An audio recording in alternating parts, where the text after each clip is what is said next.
Ok.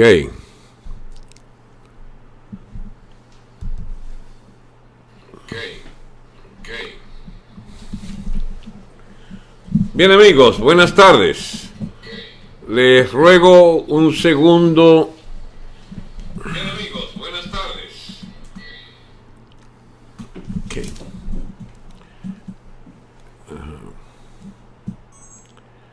Aquí está conmigo el comisario Peña.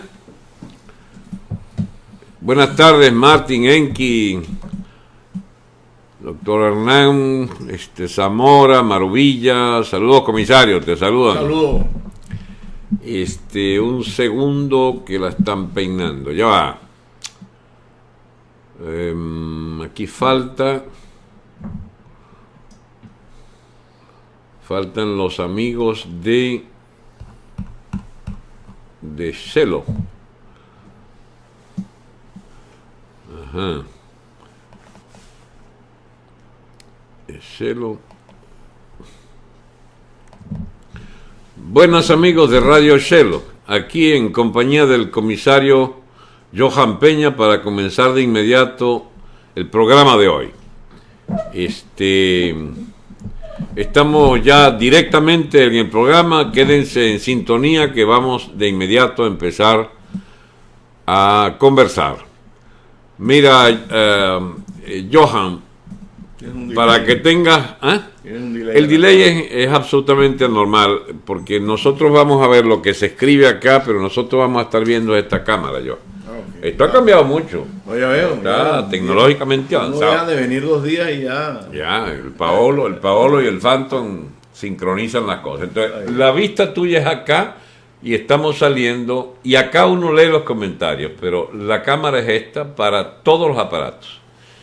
Entonces, mira, Johan, yo te quería preguntar, porque yo tengo, por supuesto, unas apreciaciones, pero quiero oír las tuyas primeras. No veo a Johan hace 4 o 5 días. ¿Tú crees que haya cambiado algo en la situación nacional después de lo de los 2 elementos nuevos, 3 elementos nuevos? Lo de la Carta Democrática y su incidencia en el debate político nacional.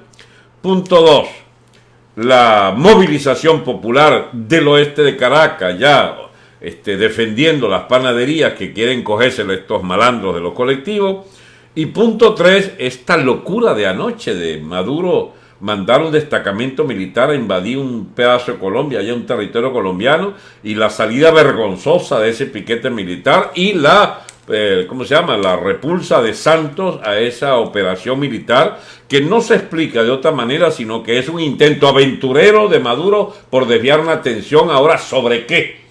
Esas son las cosas que creo importantes señalar. Viniendo de atrás hacia adelante, esto de penetrar en territorio colombiano es sumamente delicado. Yo no sé si es con intención de algo que no haya visto la gente, si fue sencillamente una equivocación, pero esto pone la situación de una Colombia que estaba medio guaviniosa con la cuestión de las opiniones de su presidente, y de ver lo que es la verdadera reacción, la posible verdadera reacción de los militares colombianos.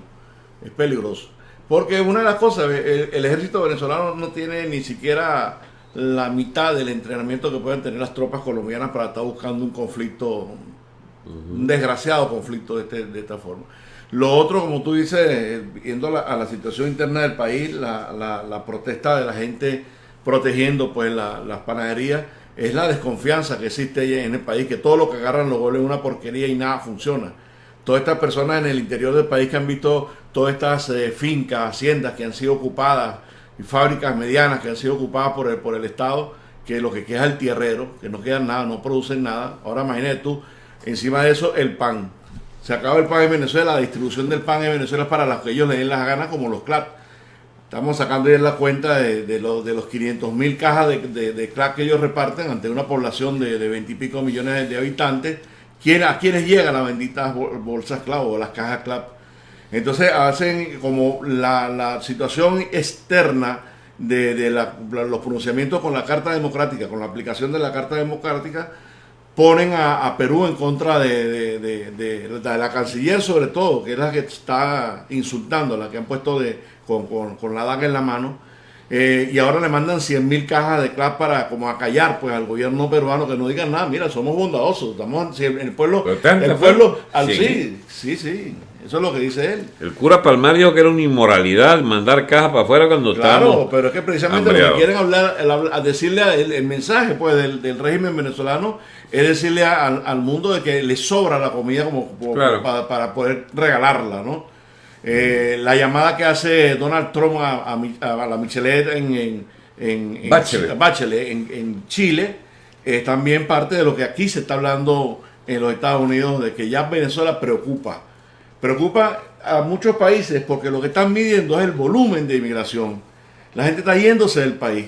México, que no tenía nunca ni Costa Rica, decirle a un venezolano no venga para acá porque históricamente México y Costa Rica fueron los receptores de todos los exiliados durante la época de las dictaduras.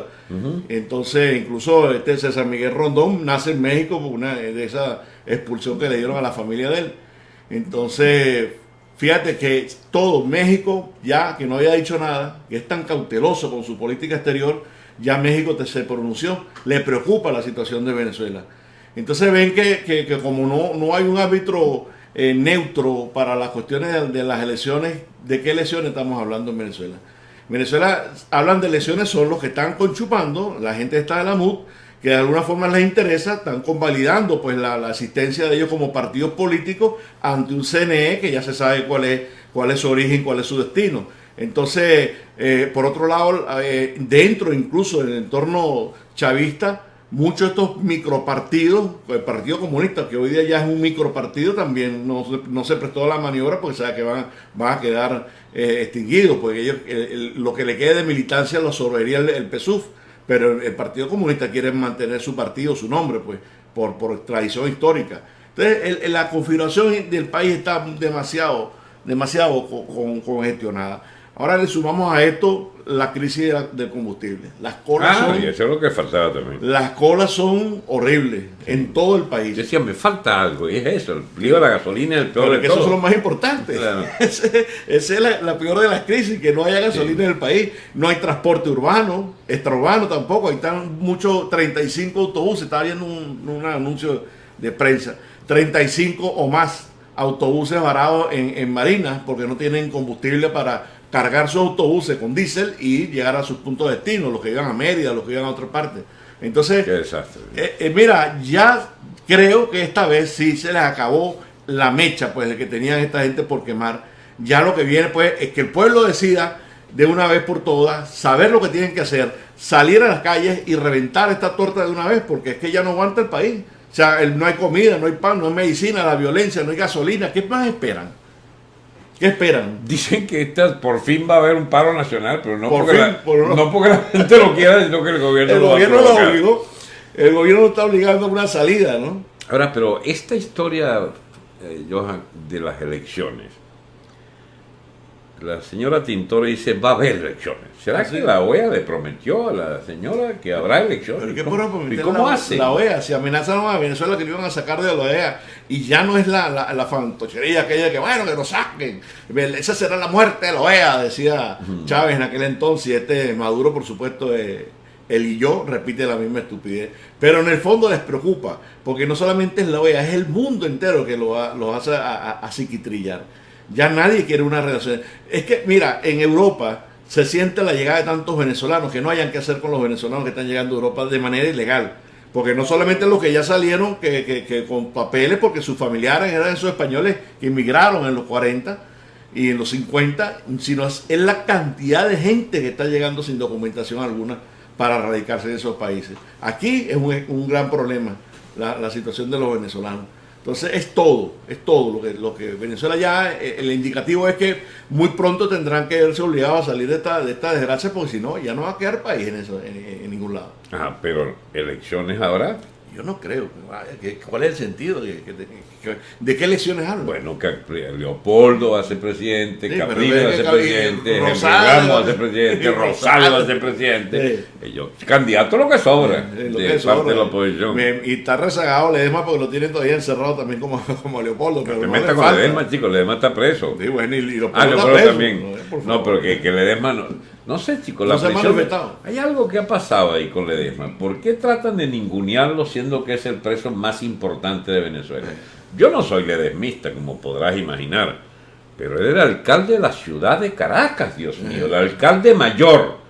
¿Por qué no le dan en los gobiernos, digamos, en las grandes municipalidades del mundo, el peso específico que tiene la prisión del alcalde mayor de la ciudad de la capital de Venezuela? Hay algo raro ahí. Bueno, fíjate que a la esposa, Missy, le han tirado también tierrita, ¿no? Es la Tintori la Tintori organizó. Ayer estaba viendo yo en la noche un programa que me pasan de este programa de televisión que tiene Patricia Poleo, que está hablando con Alejandro Marcano.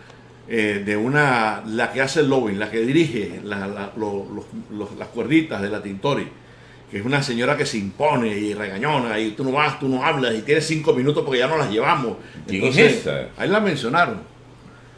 Una tal Hanan, termina el apellido, Hanan. Ajá. Que parece es la jefa, entonces. Es una señora que dice esta que es judía, pero que no parece que fuera judía, sino nada más nazi, porque la manera como trata de manera tan es una déspota, pues maltratando a la gente. Me imagino que ya se siente gobierno, ¿no? Por supuesto. Ministro mínimo.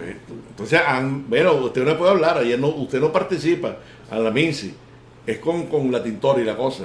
Quédese ahí, siendo ella la esposa de otro preso político importante, como tú dices, de Ledesma, pues. Pero la gente puede tener la falsa impresión de que uno tiene algo contra este joven o contra ella, ¿no?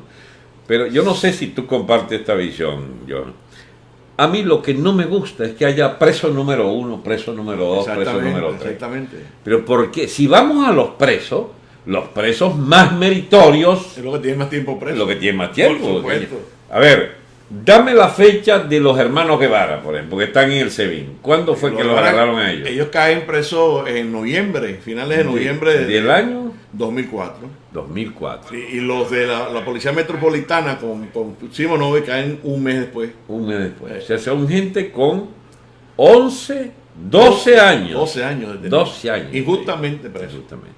Baduel tiene 7 años preso. ¿Cómo se llama? El coronel Gámez Bustamante tiene 4 años preso. Esos nunca los nombres. Sí, no. Nunca los nombres. Es lo que tú dices. Entonces, hay 100 más.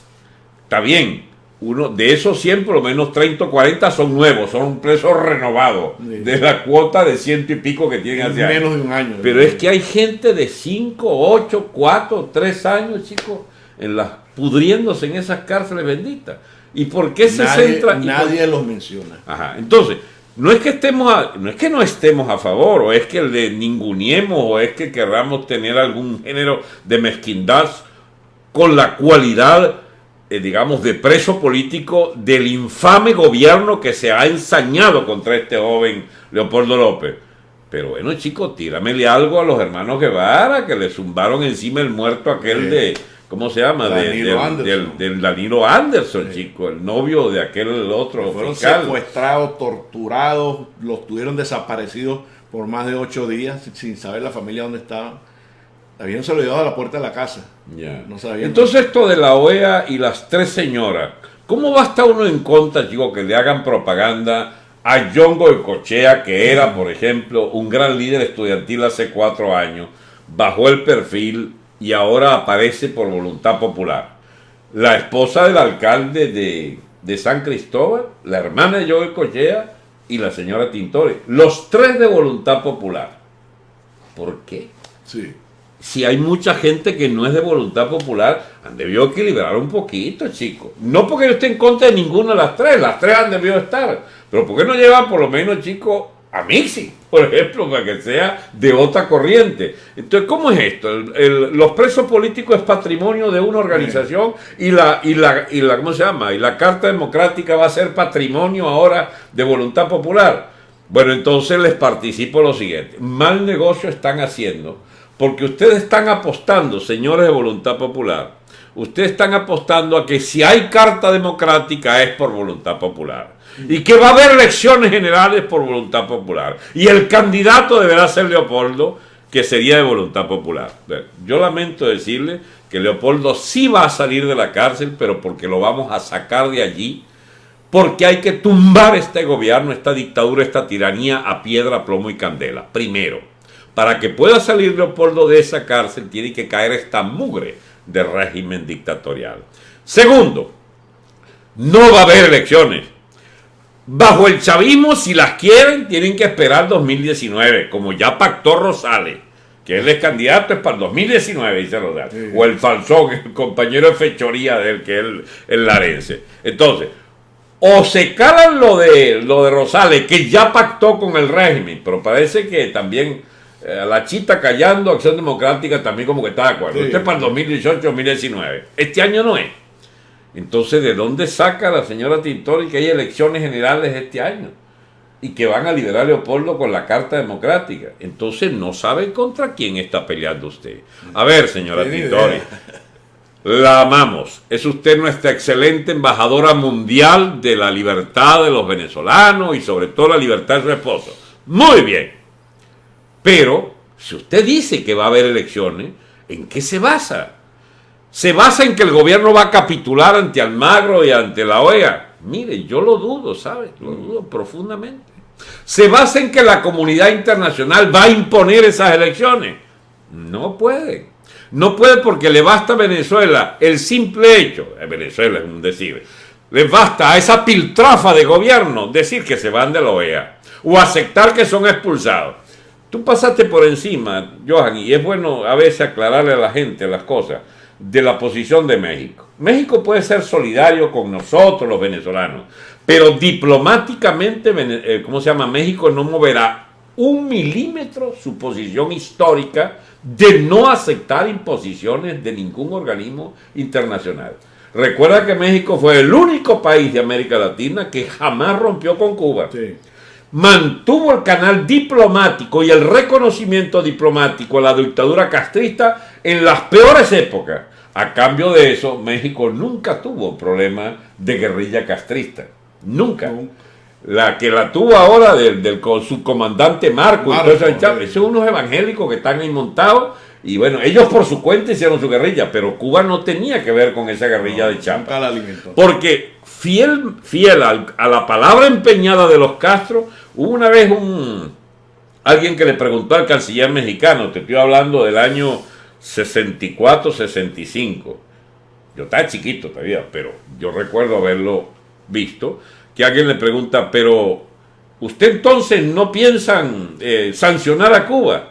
¿Usted no entiende entonces que México es un Estado soberano, señora? Y que sencillamente no aceptamos ninguna imposición. Entonces hay que distinguir entre entre lo que es el comprado, ¿entiende? Botico de isla más o menos, ¿cómo se llama? Hambreada, que le tiraba algo Chávez y era un voto de la OEA para Chávez. Y ahora entonces no le dieron más reales, entonces él se cambia. Claro. ¿Entiendes? Hizo una girita por allí Obama antes de irse y entonces cuadró otros votos para este lado. Muy bien. Porque el presidente de Costa Rica también salió con una en estos días que él no estaba de acuerdo con la imposición de la Carta Democrática, pero sí con las elecciones. ¿Pero por qué es eso? Porque es premio Nobel el señor ¿cómo se llama? Arias Vaina. El que fue premio Nobel, que es una especie de tótem de la diplomacia neutralista. Yo tengo entendido que lo de Nicaragua es que como no tiene ejército y es un país muy vulnerable con Nicaragua, el vecino peligroso y ampón de los chavistas nicaragüenses, me da la impresión de que Costa Rica mide muy bien sus pasos, no vaya a ser que alborote estos locos en Nicaragua, Ortega, si Costa Rica tomara una posición muy beligerante al lado de ¿cómo se llama? En contra de Maduro. El vecino desestabiliza. Entonces, lo desestabiliza. Entonces, fíjate tú, hay esos dos casos.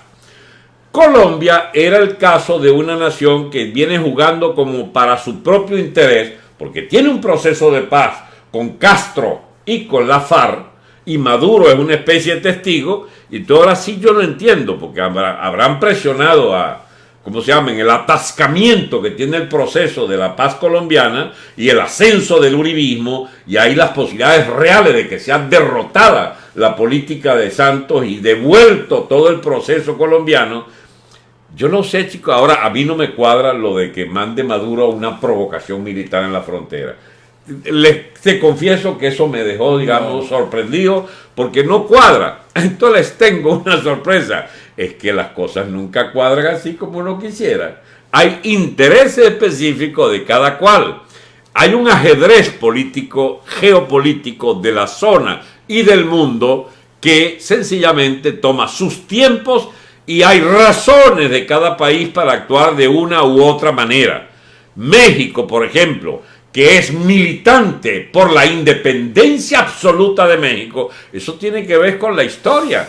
México ha sido un país muy celoso, sobre todo porque no acepta de parte de la OEA una injerencia en los países de América Latina. No vaya a ser que le toque a ellos sufrir las consecuencias del hermano mayor dictando pautas allí en la OEA. Entonces la posición de México es algo que hay que tomar en cuenta para que vean que no es nada fácil esto de que viva la OEA y la OEA nos ayuda. Pónganse a creer que la OEA va a resolver el problema. Además, es una declaración diplomática. La gente va a creer que uno está, ¿cómo se llama? Echándole agua a la brasa, ¿no? Para apagarla. La OEA, chicos, es enorme la ayuda que puede darnos para ridiculizar a un gobierno de ampones como este y efectivamente favorecer los intereses de la gran masa de venezolanos que sufrimos a este gobierno.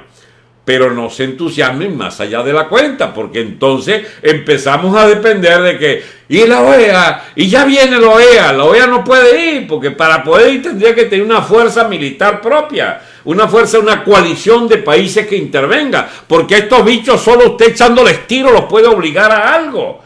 De manera que si vamos a quedarnos empantanados en esta historia de la OEA y las elecciones y la libertad de los presos por la OEA, mira, y podemos pasar 2 o 3 años en esa vaina. Y lo que yo quisiera es que definitivamente se entendiera que nosotros o somos los venezolanos los que sacamos esta mugre de dictadura o no vendrá nadie a rescatarnos. Digo esto porque la otra ilusión al ladito, ahí cerquita, es Trump. No, hay que confiar en Trump, Trump, si quisiera, puede borrar del mapa en 24 horas el chavismo venezolano. Puede, por ejemplo, mandar unos 10 drones especializados, uno para cada uno, para la poseta de Maduro de Siria, para la poseta de... como le mandaron una Gaddafi, ¿verdad? Eso que tú dices, fíjate, que lo que les costó a Rusia 10 años y tuvieron que retirarse, fue la derrota del Vietnam. De los soviéticos fue Afganistán. 10 años. Llegaron los americanos y en 24 horas, como tú dices, se acabó el talibán. Porque es una cosa bestial, el poderío aéreo de Estados Unidos es una cosa impresionante. Pero fíjate tú que el miedo que entra ahora, esas bravuconerías de estos maduristas, el mismo Diosdado Cabello, que siempre, tú sabes, se llena la bocota con el mazo dando, sale diciendo en estos días, nos están preparando una invasión. Porque es que ellos la temen, pásame eso, ellos la temen, tú, Johan, pero es que no pueden tampoco dejar de temer, no pueden obviar pues que existe realmente un interés norteamericano en limpiar un poco ese terreno allí, de ese bicho molesto que está allí. Por ejemplo, efectivamente hay ayuda, y eso te consta a ti, hay ayuda de Venezuela al proceso de armamento nuclear iraní, sí, por la asistencia en materia de envío sin ningún límite de todo el uranio que puedan mandar para ser procesado en las centrifugadoras estas de Irán. Ese ¿cómo se llama? Uranio, una vez una persona, no puedo decir su nombre, no estaría autorizado por él para decirlo, de una oficina privada de inteligencia, no el gobierno, privada de inteligencia. Le digo, pero mire, es que yo noto que hay cierto descuido de parte de los intereses americanos aquí en esta cuestión de los iraníes. Y el tipo me dijo, no se preocupe, Francesco, hasta el color de los interiores de cada iraní que venga a Venezuela se lo sabe la CIA. Entonces, no es verdad eso, que eso está fuera de control y fuera de proporción. ¿Por qué no apaga esa vaina, yo? ¿Quién es alguno? Si es real, sí. Cobrándome. Entonces apaga. Entonces, esto de la, ¿cómo se llama? De que Estados Unidos vea a Venezuela como un peligro en la cuestión iraní. Bueno, debe ser que no es de un nivel la peligrosidad como para obligarles, chicos, a barrer del mapa esa filial iraní terrorista hacia América Latina. porque eso fue lo que montó Chávez con Ahmadinejad, y eso fue lo que montó Maduro con Nasrallah, y lo que ha venido montando con plata del narcotráfico, ¿cómo se llama? Y del propio presupuesto petrolero nuestro, el tal El Alzami allá con las organizaciones terroristas prochiitas del Medio Oriente. Ahora bien, eso es ya algo de un peligro significativo para que la administración Trump, que quiera arreglar el lío del terrorismo allá en el Medio Oriente, pase y le sume un coscorronazo a Venezuela. Bien, eso puede suceder, pero hasta prueba de contrario, el Trump tantea, llama a la Bachelet, chico, es la moderación personificada. Llama al otro, llama a los brasileros que vienen saliendo de los aliados de Chávez, del Lula y de la tal... Llama también, estuvo el presidente de Argentina. Ajá. Ellos están tanteando ahí qué es lo que van a hacer. Pero lo que van a hacer es colectivo, no es Estados Unidos a moto propio. No solo en eso. Ajá. Pero es que ellos se dan cuenta ahora del peligro, de que la desestabilización que ha generado el régimen chavista en América Latina. Entonces ya es una cuestión que tiene que tomarle cuidado, ¿no? Pero esa desestabilización, ¿tú crees que es un peligro real para Estados Unidos hoy por hoy? No es cada vez menos. Estados Unidos no lo afecta en lo absoluto. Bueno, lo afecta la migración, que descontrolada, que está llegando, que te tiene que apretarle la cuestión y empezar a votar gente. Sobre todo los venezolanos están sufriendo mucho la parte de la aplicación de nuevas medidas en inmigración. El que llega directo para el cuartico. Entonces ya tú sabes, incomodan. Mira yo. Cuando veníamos con billetes en la época de Carlos Andrés, no. Vengan para acá los venezolanos. Mira, Johan, el mejor halago que a mí me han hecho es que en este programa, que, bueno, por supuesto tú lo refuerzas y lo honras, claro, es de que yo te ayudo a pensar a la gente en otros ángulos, ¿no? Porque de verdad no se trata de alguna guerrilla aquí de propaganda, ¿entiendes? Ni por mi persona, ni por... Yo propongo tesis política, propongo conceptos, propongo análisis.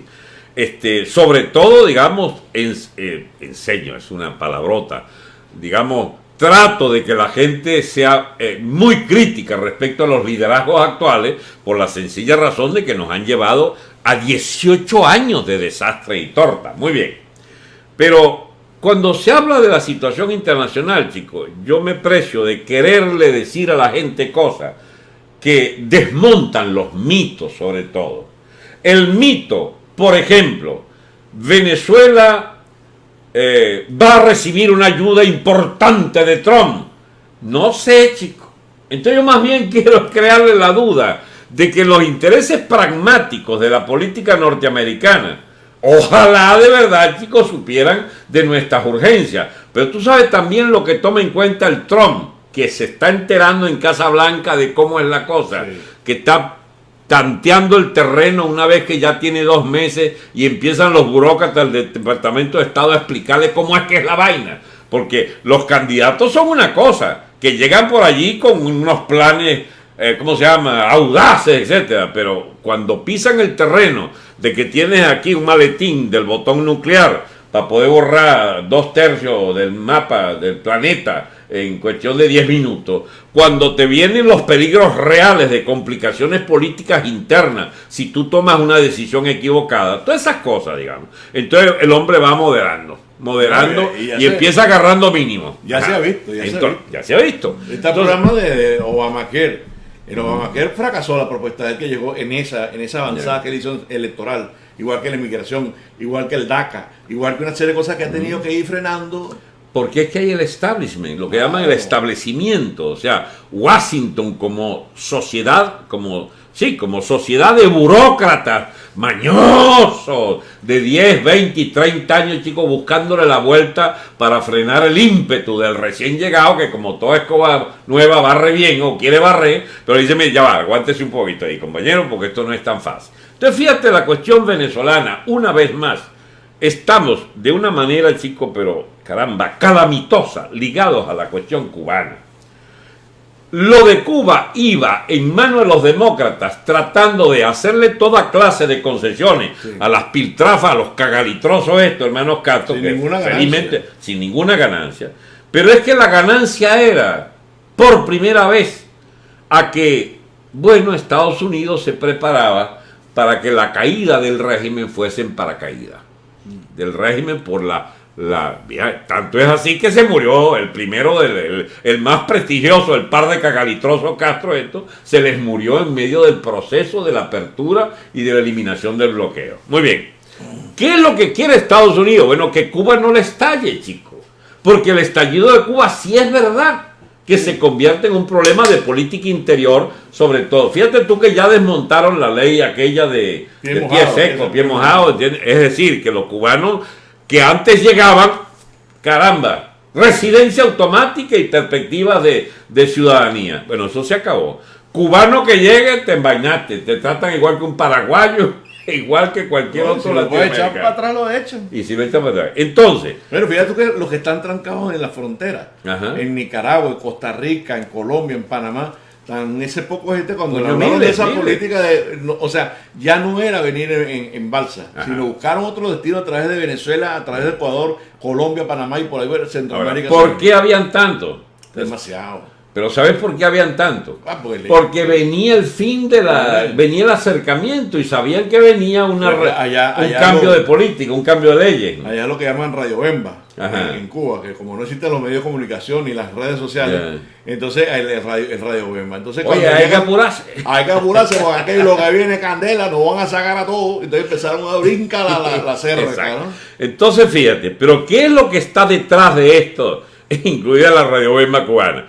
Que habría un cambio sustancial en la regulación de que no te da derecho automático el ser cubano y que ya empiece una relación de Estado a Estado ya reconocido, sin bloqueo, que Estados Unidos le puede decir a cada cubano que aspira a venir, oiga, es que ya no hay bloqueo y regularice su situación, haga su petición por allá y son 10,000 visas por año, qué sé yo, haga mérito para usted merecerla. Muy bien. Pero detrás de aún todo eso es que Cuba está de pie gracias a que nosotros los venezolanos la mantenemos en pie. Mira qué pequeño detalle.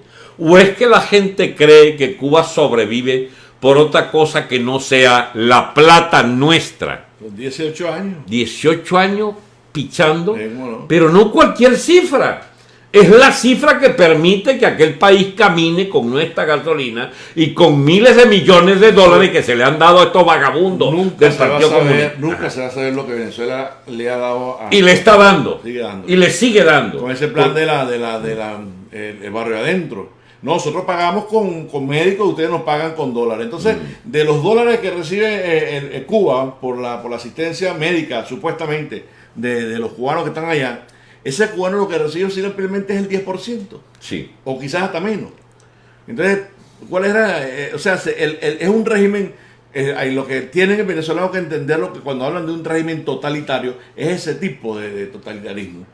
Que el que maneja todos los bienes del Estado y del pueblo es el régimen, el gobierno. Mucha gente dice, eso ya lo sabemos.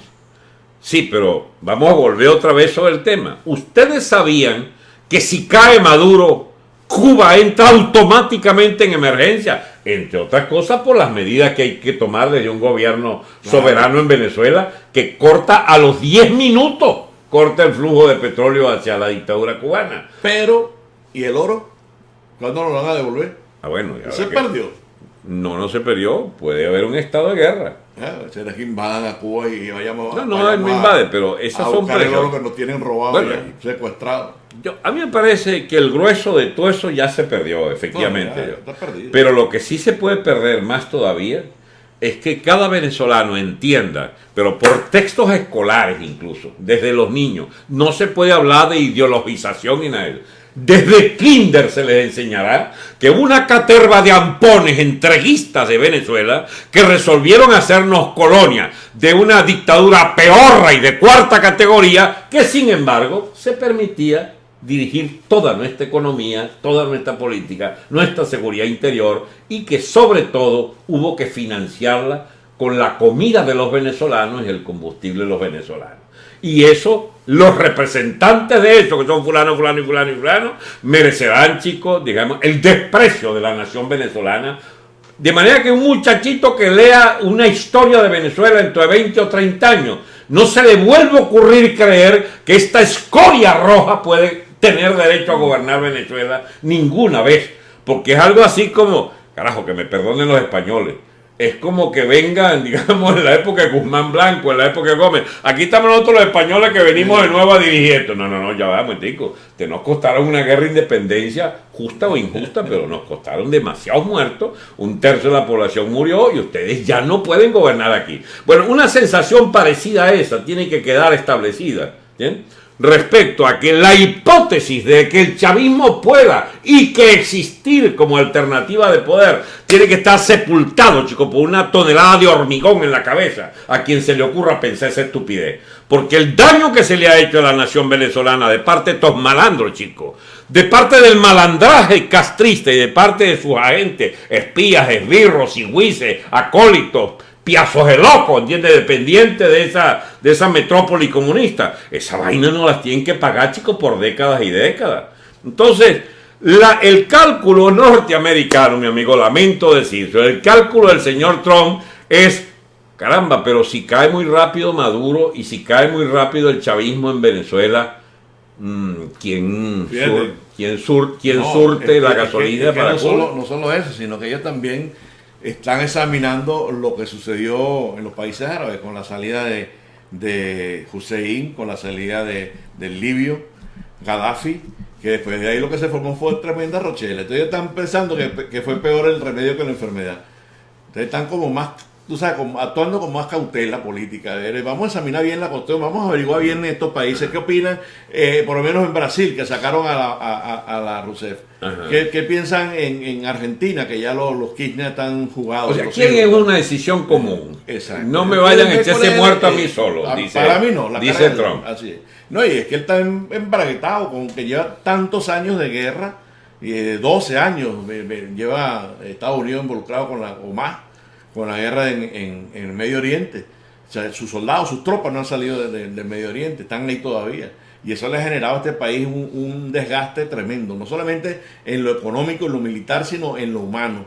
La cantidad de americanos que están llegando aquí lisiados con miles de enfermedades psiquiátricas, se suicidan. Había un promedio de 250 militares que se han suicidado en estos campos de guerra. No se asimila, porque esto es una sociedad cómoda, una sociedad civilizada, que el poder civil es una cuestión que gobierna. De ir a esos muchachos de estos frentes de guerra le cambia la psiqui, que no entienden y entran en estado de angustia y terminan suicidándose. Este país se llenó de drogadictos por la guerra de Vietnam. Claro, empezando por esa guerra perdida. Se llenó de locos, se llenó de asesinos seriales, sí, señor. Se llenó de muchas taras sociológicas. Bueno, el mismo caso ahorita que ocurrió en Houston, ¿te acuerdas? Con este soldado que mató a este poco policía. Son cosas que son ese rebote de ese tipo de... Pero hay los dos ángulos, Johan. A ver, Estados Unidos tiene limitaciones para intervenir, pero hay la otra parte, están obligados a intervenir. Porque ellos son la policía del mundo, ellos son el imperio dominante, ellos son la guía y el liderazgo del mundo entero, del orden mundial. Por los países que han sido colonizados por lo menos el gran imperio británico. Indios, pakistaníes, chinos, todo lo que ellos tuvieron colonia, toda esa gente ahora se volvieron ahí. Cuando Hong Kong ya tenían que entregárselo a los británicos, ¿cuántos chinos se fueron a Gran Bretaña como ciudadanos? Ustedes ponen ciudadanos de segunda, usted es un ciudadano de segunda para establecer, pero más o menos que usted no es igual que el que nació aquí. Usted viene ligadito porque éramos colonia. Ahora, hasta nuevo aviso, Estados Unidos es la potencia líder, está tratando de entenderse con Rusia, que pese a lo que crean los tontos chavistas, no tienen nada que ver ni con el marxismo, ni con el comunismo, ni con la vieja Unión Soviética. La Unión Soviética fracasó, se derrumbó, no existe más. Es un imperio comunista desaparecido. Lo que hay es otra cosa, que es una Rusia renovada, que quiere recoger la historia del imperio de los zares y con su área de influencia natural quiere respeto para su espacio en la economía mundial. Es una economía capitalista, gran productora de materias primas. Pero fíjate el contraste, la gran China. No, y China también a su vez tiene sus propios intereses de sociedad, de prosperidad capitalista. Ya no son comunistas. Ese contraste entre Rusia y China, dos comunismos distintos, pero es que ya no son comunistas. Ya no son comunistas. Esa es la clave de la... Estado. Ok. Pero entonces, eso llevó a Estados Unidos a replantearse sus alianzas. Entonces Trump, ¿qué le dice a Europa y a la Merkel, que fue hace poquito? Mire, compañera, nosotros no podemos estar metidos en ese lío como si tuviera la Unión Soviética viva y usted tuviera que defenderse de los rusos. Ustedes están muy metidos allá en Europa del Este, ¿entiende? O sea, el ejército rojo se retiró. Toda la explosión de la Unión Soviética y de su imperio, de las potencias, de los países de Europa Oriental, digamos, todos se pasaron al campo capitalista. Muy bien. Rusia llegó a atrincherarse tras su frontera. No se vale, chicos, llevar el frente de la OTAN, del Tratado del Atlántico Norte, con tropas, digamos, ofensivas o con armamento sofisticado hasta la propia frontera rusa por la vía de Ucrania. Entonces, Putin les dice, pues ya vamos, tico, está bien que nosotros nos retiramos o que nos envainaron en la Guerra Fría, muy bien, pero párense ahí. No me corran la arruga. No me corran la arruga para acá. ¿Y qué es lo que dice Trump? Bueno, chicos, este hombre está diciendo una cosa razonable.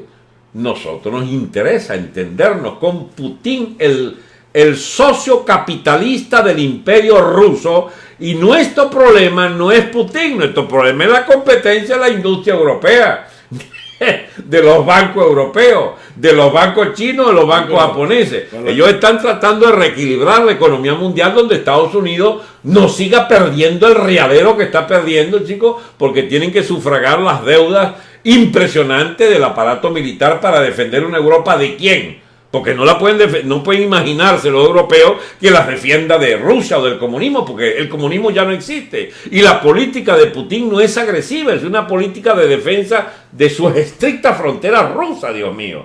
Y entonces esas nuevas realidades geopolíticas son las que Trump ha entendido y le ha dicho a los europeos, ya va, paguen la OTAN porque me cuesta mucho real. Es lo que están cobrando ahorita. Y sin embargo, la primera valoración, y yo lo he dicho en otros programas, es que tiene que saberse que Trump va a aumentar el presupuesto militar otros 60-70 mil millones de dólares más, hasta llevarlo a 700 mil millones de dólares el año que viene. Entonces tendrá que dejar de comprar unos cuantos ladrillos para el muro de México. No, ese también lo tiene, No, es que lo que pasa es que Trump ha asumido una nueva etapa en la política de Estados Unidos, en la política y en la economía mundial, que consiste en hacer a todo el que quiera ser consciente, que sea de una vez consciente, que el dólar es una moneda fuerte porque es una moneda de imperio.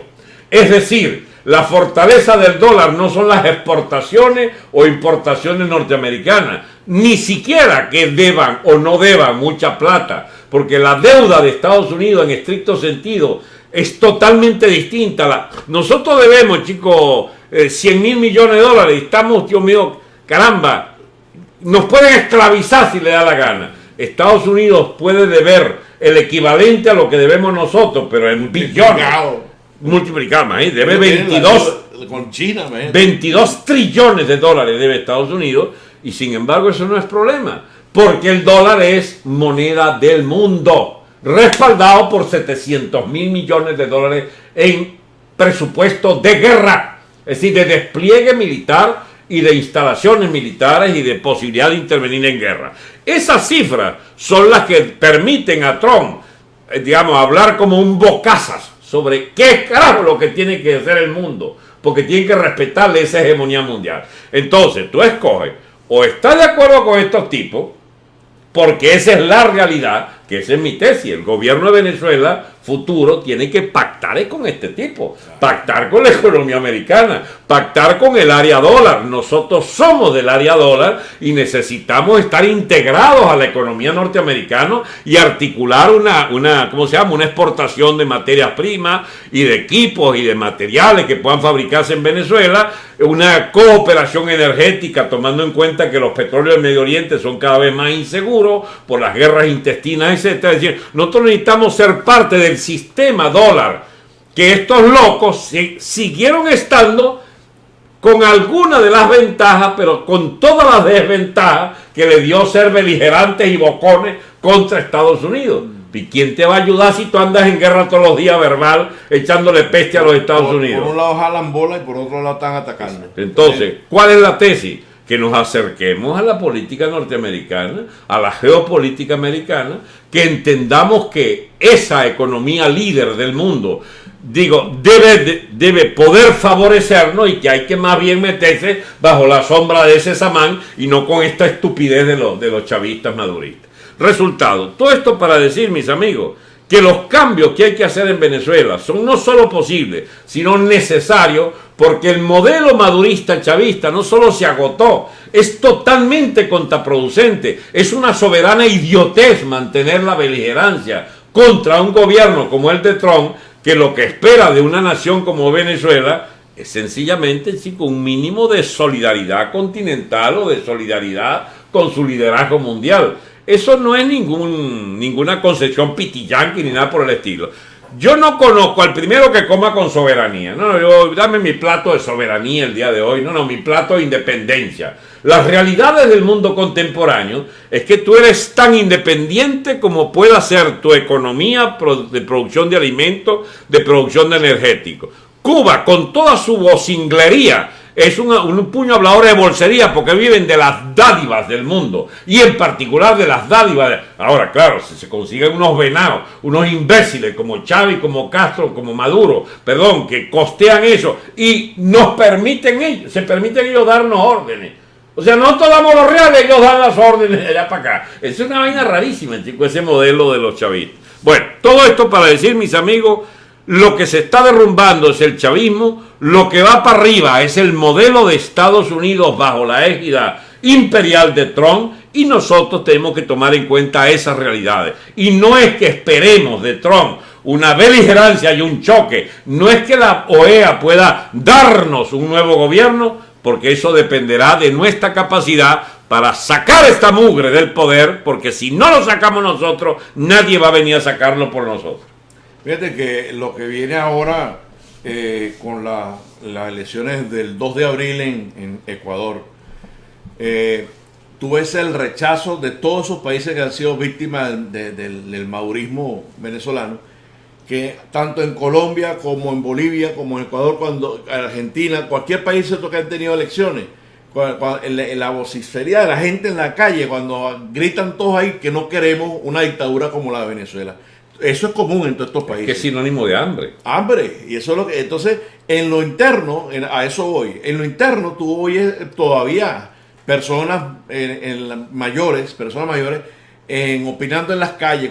Ayer, por lo menos, estaba escuchando a una señora hablando del cierre de las panaderías, que muy contenta ella, porque se acabó la cuestión de los extranjeros, o sea, todavía están consumiendo la porquería que el régimen le da. Bueno, Johan, pero aspirar que la unanimidad del país entienda alguna vez... Es que yo entiendo que son el 90 y pico % de los venezolanos que están en contra. Ajá. Pero entonces, cuando se transforme esto, como tú dices, que hay que empezar de nuevo a cambiarle... Tendremos un 10% de idiotas, eso no te quepa la menor duda. Pero esos idiotas que no crezcan.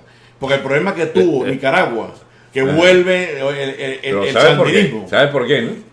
Por unos caprilitos y unos... Claro, porque el pueblo alemán, que puso la gran torta. Tú ves, sin compararlo, porque no tiene comparación, Alan García en Perú. Alan García llega después de haber sido un tipo que todo el mundo acusó de ladrón, vuelve otra vez a ganar la presidencia en el Perú. Entonces viene Humala, llega, que era el militar golpista, que todo el mundo lo comparaba con Chávez, para que te des cuenta cómo los pueblos van pensando y van reaccionando. Entonces en Venezuela hay que hacer una política interna, de llevar a la gente a través de la información de que esto no sirvió sino para humillarnos, para quebrar, para desbaratar el país. Porque todavía hay gente en los barrios que cree todavía en estas pendejadas que le venden ellos. Fueron los extranjeros, eso es bueno que ahora administremos nosotros las panaderías. Y la manifestación que hubo anoche en la avenida Baral, todo el mundo en la calle protestando el cierre de las panaderías. Y al delincuente que le entregan para que maneje las panaderías, ha dicho feo de coño madre. Ha dicho pa' feo, ¿vale? Eso fue que se montó y tumbó la estatua de Colón ahí en el Paseo Colón. ¿Ah? ¿Qué te parece? No, que yo me enteré ayer que fueron los españoles, que fueron 400 años. Él no sabía que ya la independencia había ocurrido. Eso es lo que llaman un rasta. ¿Qué llaman eso? Rasta. No sé cómo lo llaman. Eso no, pues esos michones. Horrible. Yo no le acepto un pan de manos de ese bicho. ¿Sabes? Yo no, comete tu vaina. Díselo a tu mamá. Yo lo bauticé el pelo hediondo. Porque no le entrago ese pelo, compañero. Le digo que hay muchas cosas que hay que erradicar en Venezuela. Bueno, gústele o no les guste. Yo creo que ese hay que buscarlo. Yo propongo no tocarlo, afectarlo, nada más. Yo lo metería para el guaire con la... No, chicos, se le afecta. Es el peor castigo que le puede pasar. Yo creo que si tú le pegas el coco a ese hombre, y el Che Guevara el 23 de enero. Pero ese está muy cambiado. Ahora se dio cuenta. Ese está muy cambiado. Eres defensor de defensor de Mendoza. Igual a propósito, dime algo tú para yo decir otra parte. ¿Qué te parece lo de la candidatura de Mendoza que resolvió ser presidente? Eso es mentira. Ajá. Eso es mentira. Pero ¿por qué lo usan? Es que no, mira, el problema es cuando se lanzan estas bolas, lo que llamamos nosotros inteligencia medidas activas, para medir la reacción de la gente, a ver cómo la gente estaba, ¿sabes? Es la cuestión de distraer, pero no se sabe el origen. No se sabe quién inventó esa pendeja. Tú ves cuando corren las bolas, se murió fulanito, se murió sultano. La gente dice, mire, se murió fulano. ¿Pero por qué? ¿Cuál es el sentido de ir generando este tipo de dudas y demás? Entonces tiran ahora que este se pronunció. ¿Cuándo Mendoza ha abierto la boca sino para defender su industria? La harina pan que la venden en tanto, nosotros lo vendemos en 720 y te lo venden en 2500. Hasta ahí llega la política para él. Él no es un hombre que no está interesado en llegar más allá, pero le venden la idea como para obligarlo. Mira, vale, todo el mundo quiere que tú seas presidente. Pero ¿será eso o será que el gobierno quiere crear la expectativa que hay elecciones y que es electoral la salida y que hasta Mendoza está interesado? Ese es el juego, bastante. Fíjate tú que será tan bueno las elecciones y buscarán a la Lucena que lo mencionen en un momentico. Hasta los empresarios pueden participar en las elecciones y por ahí vendrán la vaina. Pero esos son los agentes de la confusión que se llaman. ¿Qué cantidad de porquería circula en las redes? No. Y la gente lo cree y lo siguen comentando. Mire lo que dijo.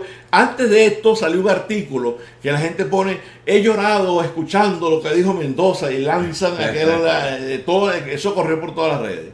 De que Mendoza opinaba, que Venezuela, lo que él sufría. Pero, ¿sabes? Ahí venía el paso 2, para que te des cuenta que la idea es complicada. Cuando ustedes vienen con una idea enredada. Resumido, no porque te tenga que resumir a ti, sino lo que yo quisiera que quedara claro. 1. Mendoza es el empresario más rico y próspero de Venezuela. ¿Para qué querría ser presidente? Porque eres tan nacionalista, tan patriota, que quisiera arreglar su país. Bueno, primera noticia, el señor Mendoza, si no tiene un consenso político extraordinario detrás de él, no puede ni arreglar ni intentar arreglar nada. Segundo, ¿está Mendoza dispuesto a que sean reducidas muchos a prisión? ¿Está dispuesto Mendoza a declarar la guerra contra el terrorismo chavista que va a desencadenar una mini guerra civil o algo parecido a una guerra, digamos, de proporciones limitadas? ¿Es el líder policial y militar que necesita el país? ¿Es el líder geopolítico que necesita Venezuela para encabezar una cruzada mundial contra estos locos de remate que nos llenaron el país de terroristas? O sea, ¿de dónde sacó Mendoza de repente una vocación política extraordinaria? Pero es que ese mismo cuestionario es aplicable a Leopoldo. Cuando le pregunto, ¿usted está dispuesto a todas esas medidas que son urgentes y necesarias para arreglar el país? Entonces yo te voy a preguntar, suponte tú que se quisieran lanzar, ¿sabrán de verdad para qué se están lanzando? Yo creo que ni idea. Porque es que como en Venezuela la política es un negocio y se hacen políticos es para ser real, por eso es que yo no creo que Mendoza quiera hacer política. ¿Para qué más? Porque más quiere, chico. Como que le digan a Donald Trump lo mismo. Donald Trump dice, bueno, hermano, mira, yo el sueldo lo voy a donar en diciembre. Sí. Porque no me interesa ser más rico. Ya va, pero estamos hablando de una vaina muy distinta. Claro, pero ser presidente de los Estados Unidos puede ser interesante para un millonario que ya lo tuvo todo. Hasta la esposa escogida como quiso escogerla. Muy bien. Pero en Venezuela, chico, eso no es para un empresario. Eso es, por ejemplo, Chile, estabilizado como estaba, pudo elegir, chico, al dueño de la línea aérea chilena, la lancha del Piñera, que es el principal. Mira, y no hizo un gobierno así que uno diga, carajo, qué vaina tan buena. La verdad que no fue una gran sorpresa. Pues también le dio duro el terremoto ese que barató medio país. Barato. Bueno, sí es un atenuante, exacto. Pero mira, Panamá tuvo un... Pero hablan del Martinelli. Hay cuentos de corruptelas y vainas. Yo no voy a sumarme a eso. Pero digo, las experiencias de empresarios no son así como para decir, caramba, se la comieron los empresarios siendo... Porque es que la política requiere... Es muy difícil manejar una casa que manejar un país. Olvídate. Exactamente. Y manejar una empresa no es igual que manejar clases sociales, segmentos sociales, grupos de intereses. Chicos, policías, matones, cárceles, fronteras, son como 100 problemas simultáneos que no tiene el propietario de una empresa, empeñado en promover su producto y en el que llegue a los consumidores y ganar plata y tener buenas inversiones. Nosotros hablamos de un gobierno de transición que se conforme por ese tipo de estadistas, militares, policías, que tengan conceptos para qué es lo que tiene que Mira, hacer. Johan, tú sabes que yo estoy en campaña electoral también, ¿no? ¿Ah, sí? Sí. No, y me parece bien. Pero ¿sabes por qué estoy en campaña? ¿No? Bueno, chicos, porque está de moda ser candidato y entonces yo me voy a lanzar, pero de anticandidato. ¿Bien? Bueno, eso lo practicó el Cóndor Guácharo. No, yo, pero no me eché esa vaina. Cuando Guácharo era anticandidato. No me eché esa vaina. No. Aclaro. ¿Cómo que se llama? El partido del Piedra. Bota Piedra. Bota Piedra. El país no está para candidatos presidenciales. Entonces yo quiero ser una persona a la que se me identifique con el que supone que lanzarse de candidato presidencial, además de una idiotez, es una impostura, es un atropello contra el país que quiere salir de este atolladero, y lo peor que puede haber es que se presenten candidatos. Entonces, yo soy el político que quiere explicar que los políticos venezolanos están más pelados que nunca al proponer sus nombres para candidaturas.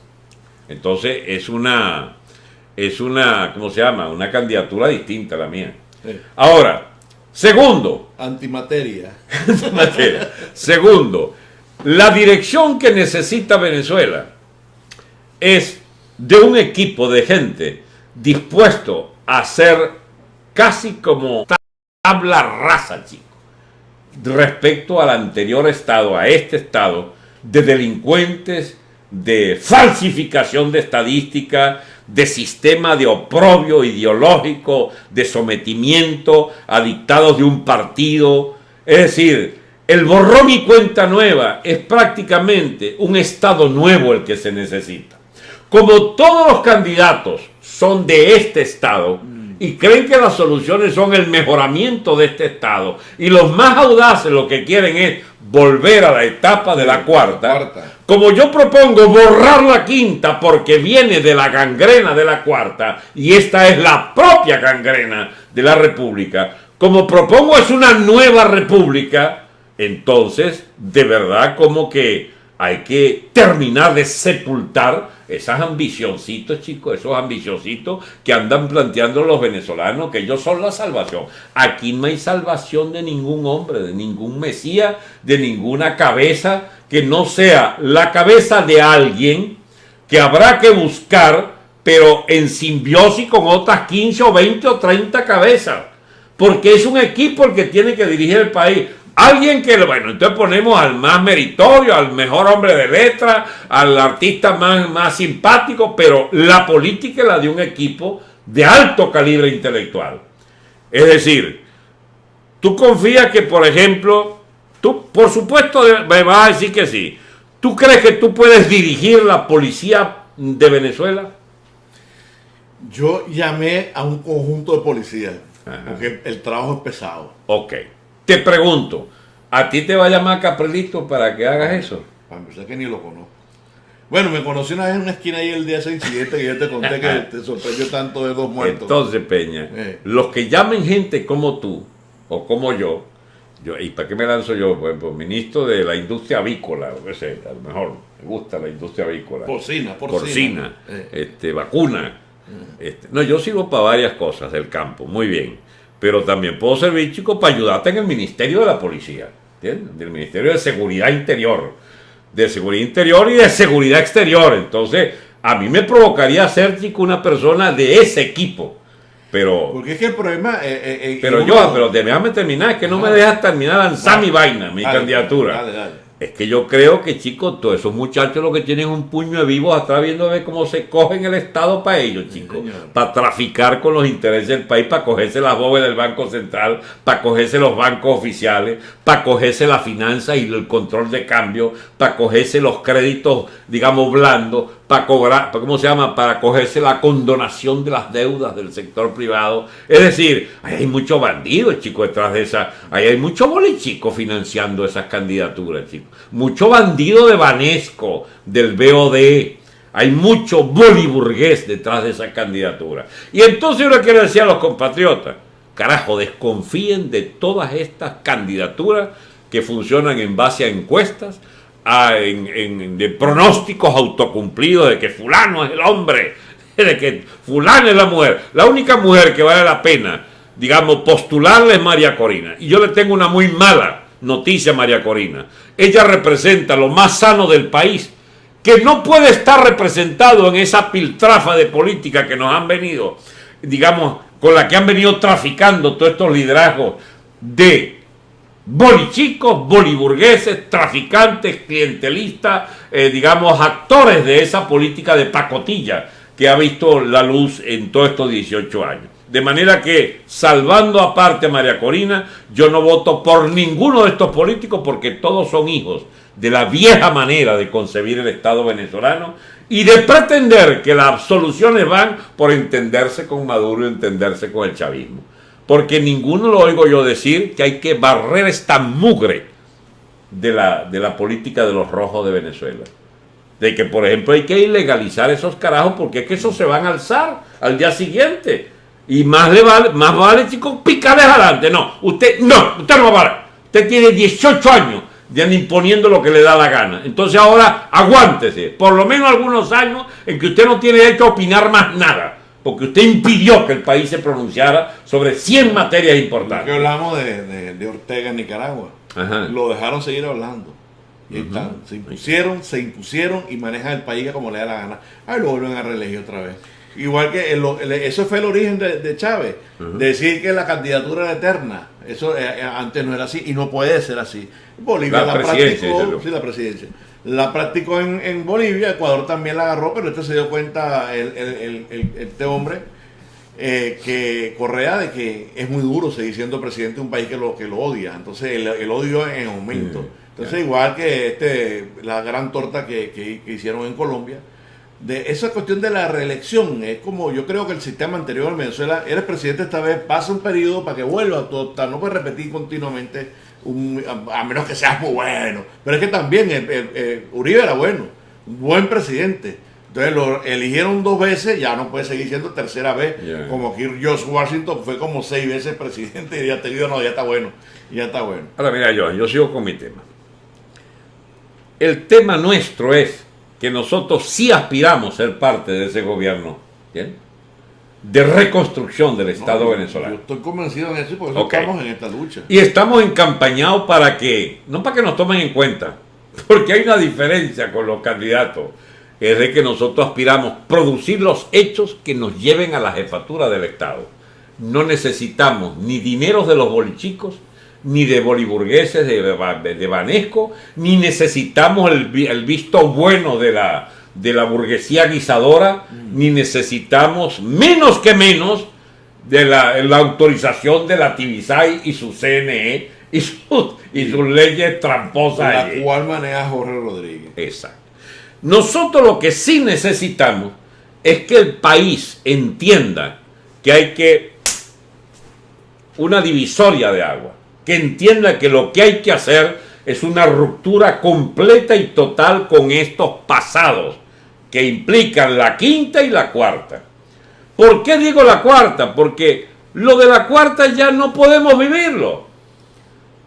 lo bueno que hubo no lo puedes recrear, porque era de un país en ascenso social, en ascenso económico, era un país en un proceso de urbanización, de alta producción agraria, etcétera, y ese país fue desmantelado. Entonces, volver a las cosas buenas de la cuarta, por supuesto, se podrá llegar a ella, pero no puede llegarse por los métodos de coexistir con la famosa quinta esta para volver a elegir en elecciones presidenciales y en la Cámara de Diputados y en la gobernación y la descentralización. No, porque Venezuela necesita, mira, un nivel muy fuerte de cultivar el Estado unitario. Por ejemplo, en la cuestión de seguridad interior, nosotros no podemos tener 200 policías, tenemos que tener una que garantice la persecución implacable de las 500 bandas que hay en Venezuela.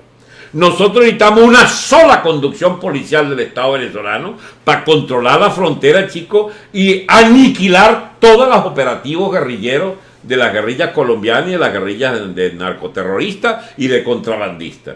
Necesitamos ese mando de Estado, no como lo necesitó Chávez para pervertir el Estado y la nación, sino para corregir la herencia que dejó Chávez y Maduro y las secuelas del clientelismo de la cuarta. Fíjate que la policía técnica... ¿Tú no estás de acuerdo con mi programa? Yo sí, pero te meto un poquitico la cuña ahí. La policía en Venezuela, fíjate, lo que era la policía técnica judicial, no era una policía politizada como era la DIGEPOL y como... Ya va, aquí es que todo está... Como la DIGEPOL o como fue luego la DC y mucho menos como ahora es el SEBIN. La policía judicial no tenía que ver con las cuestiones de política. Los cuadros de ellos salían del mismo cuerpo por los años de servicio y por su lucidez, como era el manejo de una buena policía. De ahí en la policía judicial hay mucha gente joven, que fueron retirados jóvenes, incluso gente ya con todos sus años de servicio, que han sido retirados de la PTJ. A esa gente hay que convocarla para reestructurar la policía judicial. Salir de esos vicios que existen hoy día, de que tú eres un detective con una camioneta que cuesta 1.500 millones de bolívares. ¿De dónde sacaron eso? Entonces no hay la vigilancia y por eso que esa policía se ha corrompido. Antes la policía judicial era muy cuidadosa de los funcionarios que estaban en esos cuerpos. Y habían sanciones porque había una inspectoría de policía demasiado capaz para permitir esos desmanes que estaban ocurriendo hoy día. Esa policía es una policía fundamental, la policía judicial. Es fundamental. Porque nosotros por lo menos en la DC que teníamos a cargo nuestro la parte de inteligencia del país, lo que era la seguridad interna y externa, pero también teníamos la división de contranarcotráfico, que también hizo unas muy buenas operaciones, pero siempre al final de las operaciones internas que se hacen en el país, cuando ya nosotros instruíamos el expediente con los detenidos de la mercancía, la droga decomisada y todo, eso se pasaba a la Policía Técnica Judicial, que era la encargada de formular los expedientes y llevarlo a la Fiscalía y la Fiscalía a los tribunales. Tiene que existir una policía judicial. Eso hay que mantenerla con sus comandos naturales, volver a ingresar a este poco gente jóvenes. Yo tengo un amigo ahí, Alejandro Hernández, que estuvo en droga, un hombre excelente, joven, con años de entrenamiento en Alemania. Pero no está ahí ahorita. No está ahí, lo jubilaron. Porque lo quema, sí. No, lo jubilaron. Y si lo recomiendas, tú lo sacas. Rolando Guevara también, fue uno de los policías, jefe de la división de homicidios, creo que el más joven, que ocupó ese cargo. A ver, Johan, pero habrá quedado claro que nosotros podemos inspirar una política e impulsar una política de recuperación de toda persona honorable, seria y profesional que haya trabajado. De la quinta es difícil que haya, pero a lo mejor hay. Es decir, no se trata de perseguir a la gente, se trata de reestructurar las instituciones de manera que por primera vez en décadas pueda haber control ciudadano sobre las benditas instituciones. Fíjate que en la quinta hubo el director de PTJ, Dao, el comisario Dao, policía también de la cuarta, pero es un excelente director de policía. Ese no se dejaba estar. ¿Cómo se salvó? Bueno, él era comisario, el jefe, el director de la PTJ cuando el 11 de abril. Ajá. Él fue el que agarró y empezó a buscar gente, a los delincuentes de esta quinta, y por eso que también lo destituyen, pero no, es un hombre centrado. Ah, no, un hombre, pero ya va, pero sabía lo que estaba haciendo. hasta abril del 2002. Hasta ahí. Es que hasta abril del 2002 muchas de las cosas del régimen chavista eran una contemporización, una articulación con la cuarta. Miquilena era la figura, digamos, de ensamblaje entre esa etapa de la República, de la llamada cuarta, y la quinta. La economía era una economía de mercado todavía, en las limitaciones que ya el chavismo implicaba, digamos, ¿cómo se llama? Empezaba a echar vaina con Ford. Pero mira, Marixis Aguirre, que era la ministra de Hacienda de Caldera, siguió un año no había control de cambio en los 2 primeros años de Chávez. De manera, las propias cúpulas militares, lo que prueba que no eran cúpulas, digamos, chavistas, rabiosamente chavistas, es que cuando vieron que Chávez estaba perdido, lo abandonaron a su propia suerte, ¿entiendes? Incluyendo el gordo aquel, ¿cómo se llama? El gordo Rosendo, el del tanque. Pero lo pusieron arriba así con una grúa, pero no cabía en el tanque. Era la tapa el tanque. Bueno, pero hay una cúpula. Que a los que conocieron a este señor, a este general, dicen que era un hombre brillante, muy estudioso, con múltiples cursos en el exterior. Toda esa cúpula militar del 2001-2002, había, por ejemplo, un tal Filatov, por ejemplo, de la aviación, que era un tipo muy competente, me han dicho, ¿no? Y en la Marina había tipos también muy competentes. Bueno, es que la Marina siempre ha sido una élite. Pero después le echaron a perder, que es una mugre ahorita. No tenía que poner a Menéndez, el marido de ella, de ministro, pues, y comandante. Entonces, fíjate, ¿cómo hacer para que, a ver, se entienda que lo que hay que hacer es tan innovador? Pero no porque haya que inventar nada nuevo, sino que hay que volver a las mejores viejas ideas. Darle vigencia de Pérez Jiménez, de Gómez, de Medina, de Rómulo Betancourt, ¿entiendes? Hay que volver a las mejores ideas de la tradición del Estado venezolano y de un personaje que no es tomado en cuenta en la política, pero que es una guía impresionante a nivel, digamos, de la comprensión del país, que es Urlar Pietri, que nunca fue presidente, pero caramba, lo que dictó cátedra en materia de cómo orientar al Estado venezolano. Lo que no tuvo fue suerte, porque habiendo sido medinista, entró en línea de colisión con los adecos, y los adecos lo envainaron hasta el que se murió. No pudo levantar cabeza Urlar Pietri. Sí, escriba novela y lo entrevista mucho, pero usted no va para allá. Al punto que se metió un poco con aquellos notables, ¿te acuerdas? Sí. Los amigos tuyos, los notables. Sí, se puso a inventar. Ahora, ¿será verdad que Urlar Pietri tuvo en ese golpe, Johan? En el golpe de Chávez no era. Era un golpe de Estado, pero no era el de Chávez. Chávez como que era un peón para ellos, pero que el golpe del Sambo se les reveló y les agarró vuelo, digamos, y se agarró el golpe para ellos. Volvemos a lo mismo, era responsable más no culpable. Más no culpable. Ahora, lo que me interesaba retener era entonces que no se nos vea, porque sí vamos a ser parte del futuro gobierno, y si no somos, bueno, ¿y qué podemos hacer? Nada,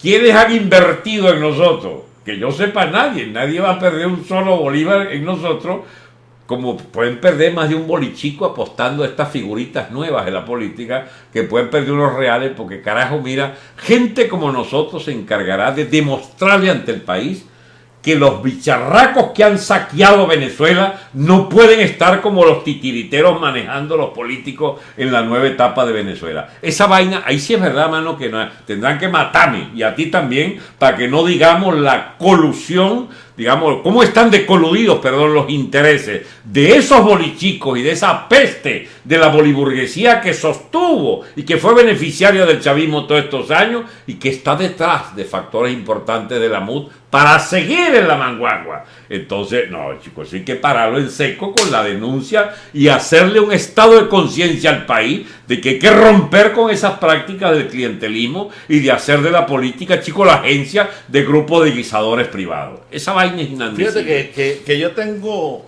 la herencia de mi papá. Él no fue un hombre de protagonismo ni de esas cosas. Él era coronel cuando cayó Pérez Jiménez. No, era capitán. Era capitán, era chamín. Muchachos, los que se alzaron en Maracay el 1 de enero. El 1 de enero. Pero entonces... Pero él llegó a coronel después. Sí, llegó a coronel. Pero ya con la democracia. Sí, con la democracia. Claro, sale, ¿Y era deco tu papá? No, no era deco, no era hombre de partido. Era profesional. Profesional. De la Fuerza Armada. Fíjate que Carlos Andrés Pérez en su primer gobierno lo llama y le da la dirección de... ¿Te acuerdas que hay una crisis con el aseo urbano? Ajá. Entonces el IMAU. Él fue el presidente del IMAU y ordenó el aseo urbano en Caracas. Se salió pues de las roscas esas que se repartían las compañetas recolectoras de basura. Él arregló eso. Y no era un hombre de protagonismo. Después el mismo, al ver Carlos Andrés Pérez lo bien que se desempeñó como presidente del aseo urbano, lo nombraron presidente del transporte urbano, de los autobuses, cosas. Entonces, cuando aquello... El IMTC. Cuando se compraron aquellos autobuses con el piso cartón, que hubo un accidente. Ah, de los ícaros, los húngaros, que compró Diego Arria. Exactamente. Que fue un accidente, eso fue una vaina exagerada para envainar a Diego Arria. Claro, para embasurarlo. Porque también se compraron los Leyland, que eran unos autobuses, ¿cómo se llama? Ingleses, que era lo mejor del mundo. Claro. Pero entonces, bueno, él tuvo cargo de eso. Y no solamente eso, entonces lo encarga de hacer las leyes. La ley de defensa nacional la hizo mi padre en conjunción con una serie de hombres muy inteligentes con los que él se reunió, pues. Y también la ley de las Fuerzas Armadas. Yeah. La ley orgánica de las Fuerzas Armadas también es autoridad de mi papá. Cuando llegó Chávez, dijo, me quitas esa vaina. Siendo mi papá en ese momento presidente del Instituto de Oficiales en Condición de Retiro. Y fue reelegido por votación de todos los militares retirados. Y creo que también efectivo participar, no estoy muy enterado. Pero fue presidente de ese instituto en 3-4 oportunidades. Yo no quiero diluir los méritos de tu padre al negarle, digamos, pertinencia a lo que estás diciendo, pero sí, es que había mucha gente de ese tipo, Johan. Había muchos en la vieja Venezuela, ¿no? Íntegros y responsables. O sea, tu papá no era la excepción, eran muchos como él. Sí, era verdad. Que digamos que hicieron este país un país civilizado, de crecimiento de instituciones democráticas. Una cosa que quiero aclarar, yo no sé, tú me has oído en mi programa y puedes juzgar. ¿Tú sientes que yo estoy contra la democracia o que yo lo que me ha tocado es salir en contra de la mitología en torno a ese tema de la democracia? Porque hay quien me diga, doctor, ¿por qué usted se lanza en contra de la democracia? Es que yo no soy demócrata de los de antes. Y si hay que ser demócrata, bueno, se es, pero vamos a ver qué es lo que entendemos por democracia. Robar no puede ser que sea la democracia. Robarse los fondos del gobierno no es democracia. Y no ser cómplice tampoco viendo otro que lo está haciendo y tú no haces nada. Elegir, chicos, caciques para cada cargo y montar maquinarias de partido para mandonear, eso no es democracia.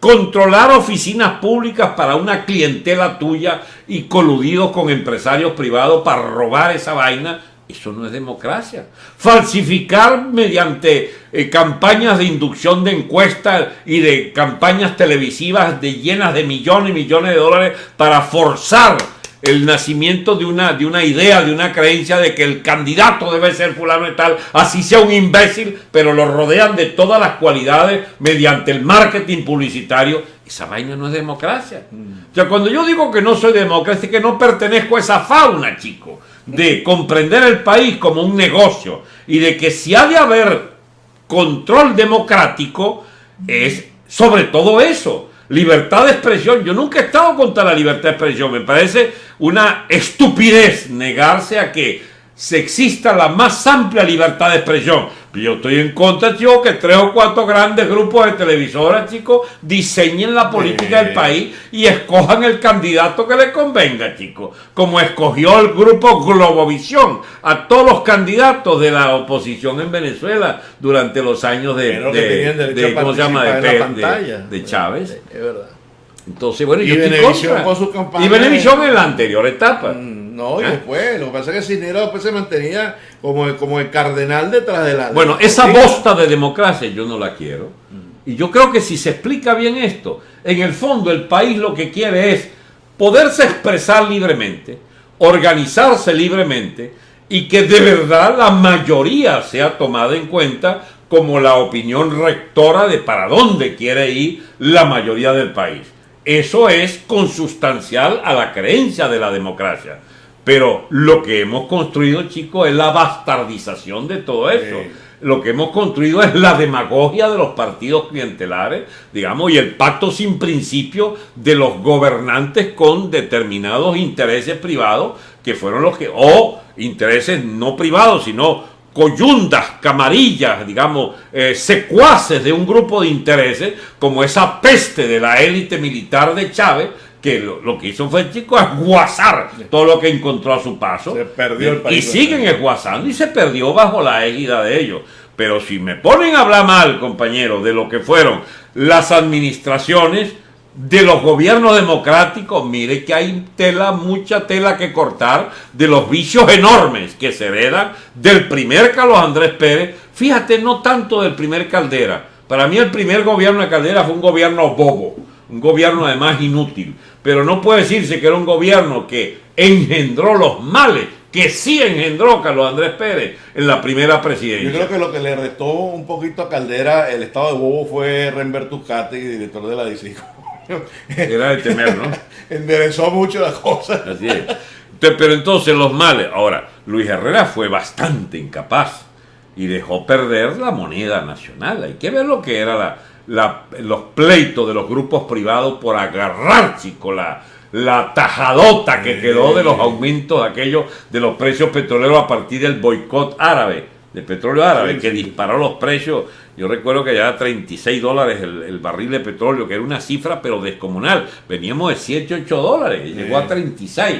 Bueno, ese gobierno, chico, un gobierno donde él pudo haber sido honrado, que lo fue, dicen, Luis Herrera, pero había más de un ministro pillo, chico, y más de un grupo que robó masivamente. Y es entonces el nacimiento de las benditas ventajas cambiarias, ¿entiendes?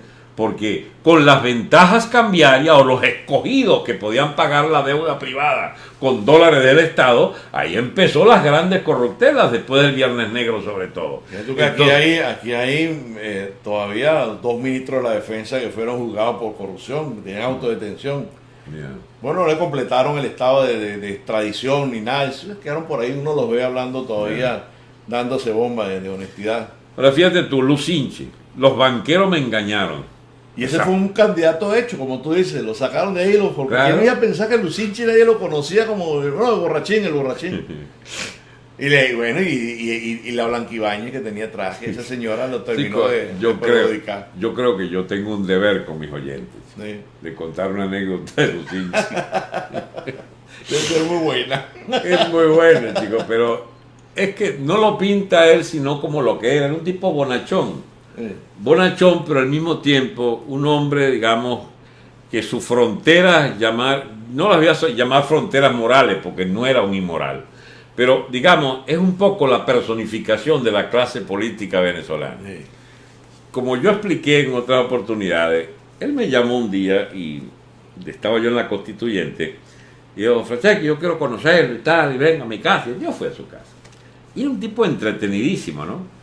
Y él me tenía afecto y mi nombre sonaba como un tipo importante, o sea, era la vedette de esos días, de esos meses, y a muchos pensaban, este puede ser hasta un sucesor de Chávez, más de uno pensó eso. Yo recibía chicos, digamos, asociaciones empresariales, encuestadoras, embajadores que iban a verme en mi oficina allí en Parque Cristal, ¿no? Bueno, y entonces, y me llamaban. Los expresidentes me llamaron. Que no te conocí en esos días. Man. Bueno, porque tú estabas ocupado. Hubiera disfrutado mucho. Entonces me llama, pues hay varios cuentos de eso, pero Lucinchi me llama y me dice, gordo, que tú tienes, chico, mucho futuro, me dice. Y me llamaba el gordo, y yo estaba un poco robusto. Como me dijo el vagabundo Poleo un día, ese cuello de camionero. Porque yo dije que Acción Democrática era un esperpento desvencijado, no sé qué hay, y se arrecha Poleo, que ya ha sido adecco toda la vida, chico, y dice, ese cuello de camionero. Yo de verdad era un poquito ancho de cuello 19 y medio. Entonces, bueno, ¿cómo se llama? Lucy se llamaba el gordo Francesco.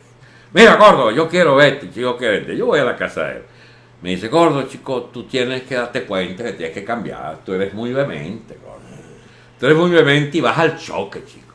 Mira, gordo, en política hay que jalar mucha bola.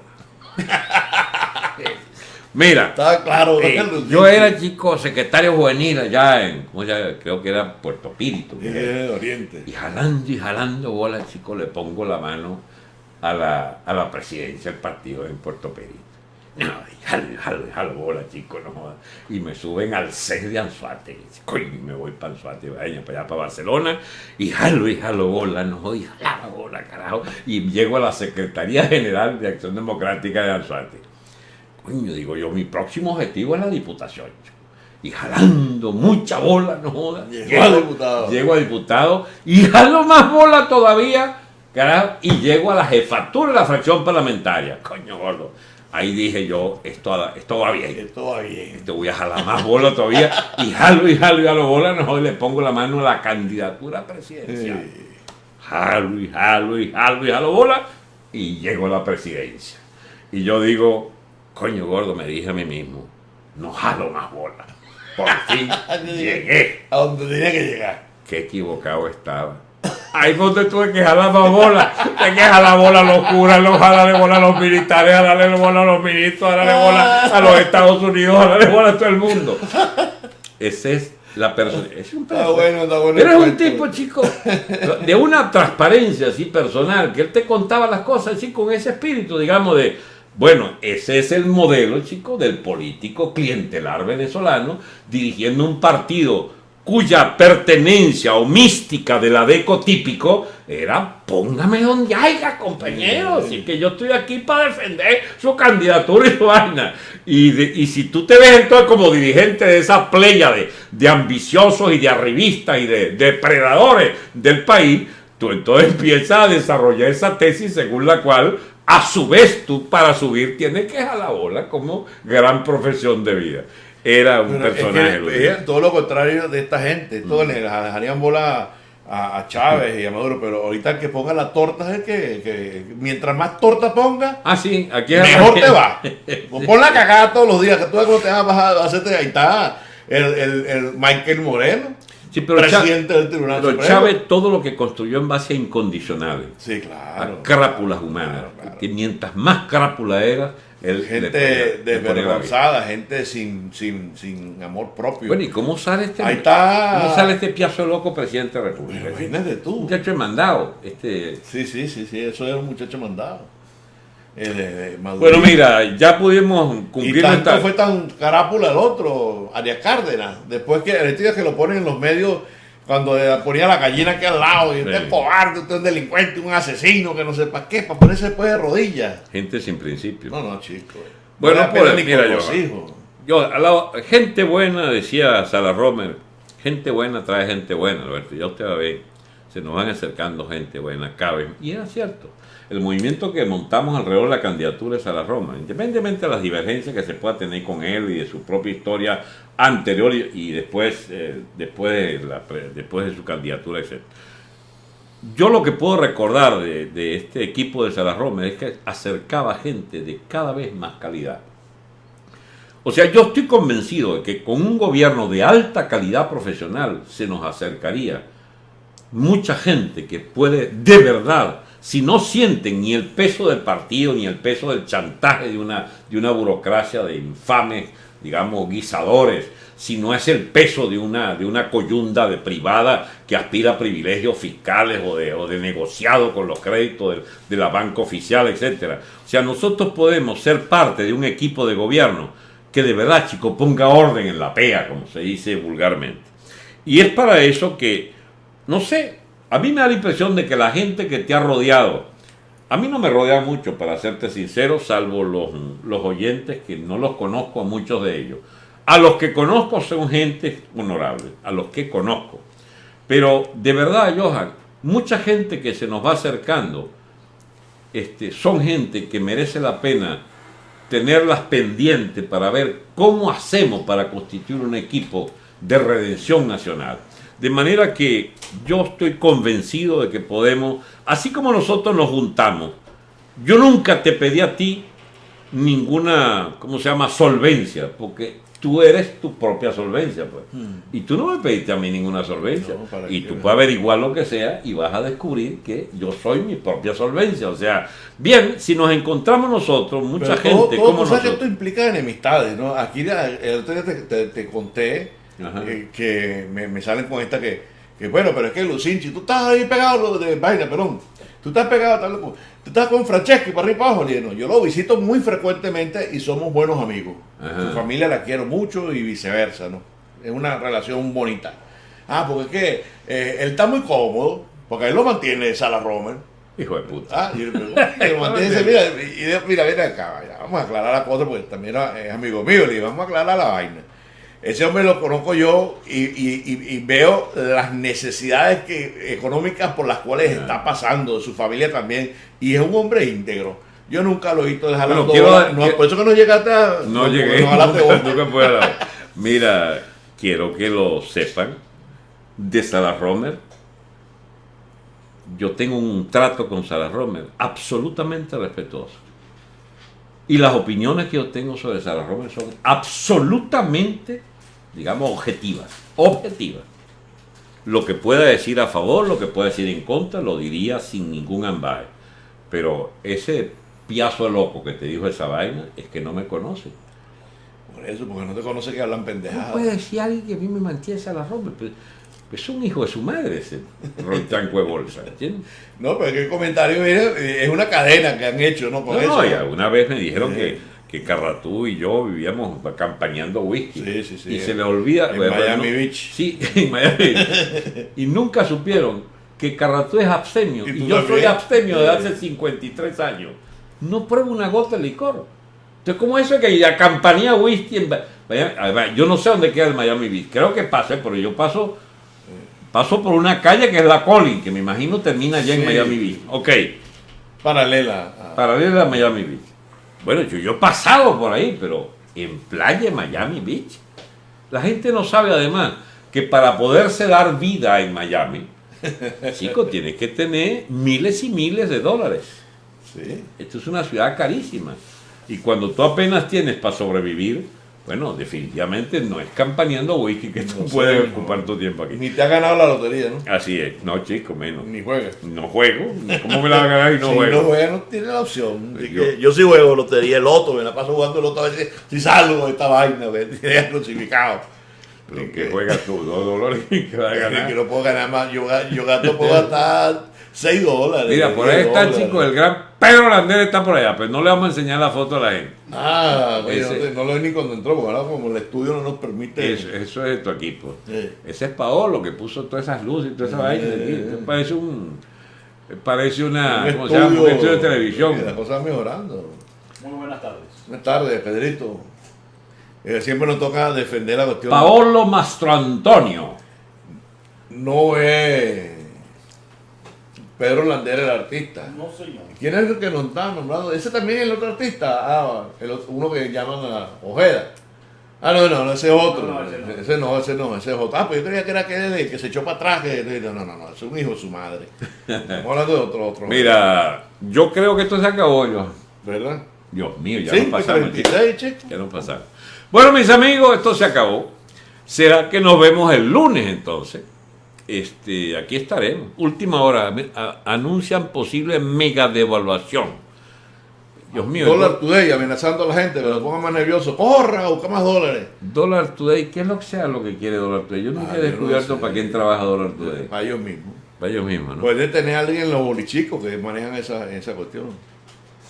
Ellos son cercanos a los bolichicos. Sí, ellos tienen candidato y todo. ¿Cómo no? Pero así no está metido Juan Carlos Escoté en el medio de esa cuestión, que no necesita. Ay, Dios mío, si la Es gente tan supiera rico. todo lo que se mueve detrás de la política. Sí.